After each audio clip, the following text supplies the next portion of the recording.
মুনকার নাকির এসে সওয়াল জিজ্ঞাসা করিবে, বিকট আকৃতি দেখে ভয়ও পাবে, নবীর প্রেম ও বিনে কি সেদিন না উপায় থাকিবে থাকবে।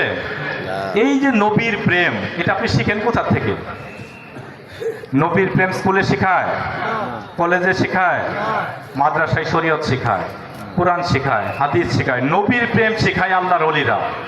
একটা হাদিস বলি, বাংলাই বলি।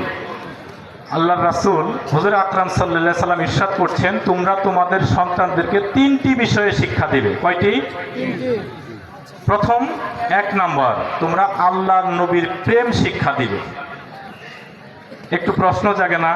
আল্লাহর কিতাব রয়েছে, কিতাবুল্লাহ, কোরআনের কথা বাদ দিয়ে আমার নবী বলছেন তোমার সন্তানকে তুমি প্রথমে শিখাবে আল্লাহর নবীর প্রেম।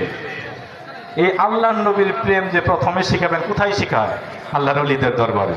আপনারা যারা ওলিয়া উলিয়ার দরবারে আসেন, আপনার সন্তানরা নবীর নাম জানে না?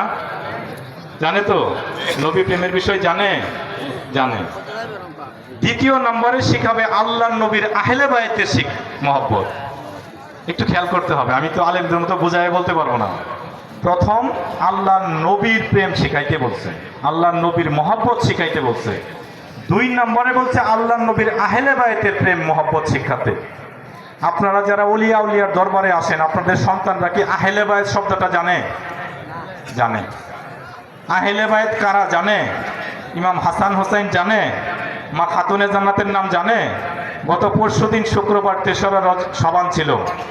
কারবালার সোহাদায়ে কারবালা, সুলতানে কারবালা, জান্নাতের যুবকদের সর্দার ইমাম হুসাইন রাদিয়াল্লাহু তাআলা আনহুর বেলাদত দিবস খুশরু শরীফ ছিল। এটা সুন্নিরাই শুধু জানে, এটা ওলি আল্লাহর দরবারে যারা আসে তারাই জানে। তাহলে জানে কিনা? ওলি আল্লাহর দরবারে যারা আসে তারা আহলে বায়তকে জানে।